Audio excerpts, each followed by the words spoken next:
So we wanted to morph a little into some in the news for you, which my computer has sort of messed up and I don't have the first story. Do you have the first story there with you, Nancy? I'm going to go back to it here.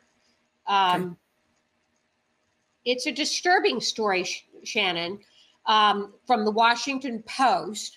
And the title is a killer being tried on murder charges is blaming autism. The autism community is outraged. And this story comes out of Toronto. I don't know how many of you remember that a bunch of pedestrians were mowed over at a Toronto thoroughfare in 2018, killing 10 people. And it says the man who rammed he rammed a white rental van into unsuspecting pedestrians, has pleaded guilty, but his defense is he can't be found criminally responsible on 10 counts of first-degree murder and 16 counts of attempted murder because he was diagnosed at age 5 with autism spectrum disorder. So, yeah, and people are rightly up in arms about this. This is a very specific law in Canada that says that if you have a developmental disability and it can be proven that you did not understand what you were doing, that you can't be, you're hospitalized. It's sort of like here in the United States, if someone is deemed insane, for instance, then we put them in a mental hospital where they're in lockdown, but we don't put them in general population prison.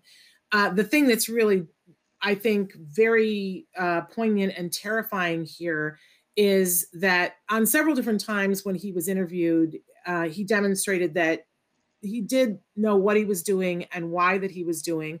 We've talked before on this show that there is a very terrifying group of people on the internet that prey on particularly young men on the spectrum in a certain age range and who are feeling like they are celibate because women are not interested in them. And there is this thought out there, they're called incels, and right.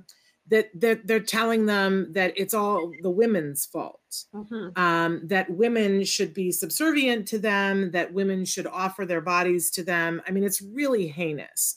And this young man was participating in this, and on at least one occasion had said that he, and most of his victims were women, by the way, and on one occasion said that he was doing it to as a rallying cry for incels to encourage them to harm women. So, and now that he's very, in a very tight spot where he might go to jail for the rest of his life, is saying, oopsie, it's because I had a diagnosis when I was 5. And I think there are a lot of people in the autism community who are finding this really heinous, really difficult, very stressful, because the repercussions of this, the potential repercussions of this, are very bad for the community. I don't know how you feel about it, Nancy, but I just find it so repugnant. I do agree, Shannon. And there were a lot of experts that weighed in on this. One of Canada's most prominent forensic psychiatrists testified that he did not think, and the young man's last name is Manassian, met the not criminally responsible threshold because he was not in a state of psychosis or experiencing all-consuming hallucinations or delusions at the time of the attack, which is one of the criteria that can be used to determine whether. Look, here's the thing. Somebody gave this person a license to drive a vehicle. And at that point, they decided that he was aware of his actions enough to do that. And when they did that, then he's responsible for everything he does behind the wheel of that car.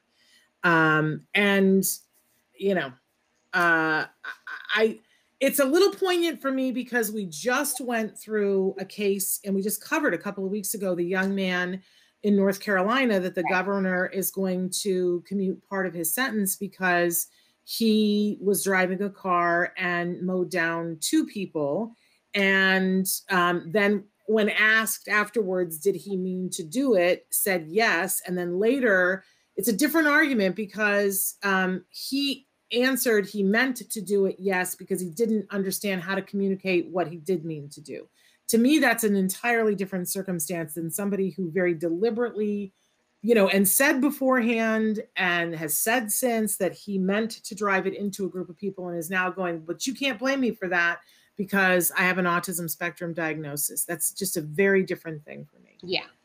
So I am hopeful that the people that are involved in this case will see fit to not allow this to be an excuse for this young man and for him to be responsible for his actions. Yeah, you can certainly understand why various autism groups are up in arms about this. And it reminds me, Shannon, of back at Sandy Hook. I don't know if you recall that situation. Oh, yes. Ignited a debate nationally because there were discussions about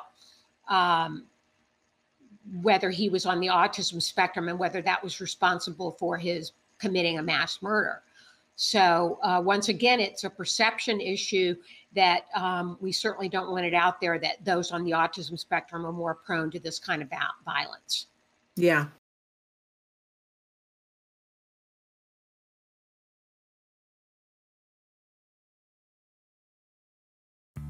Hey, thanks for watching Autism Live. To subscribe, click here.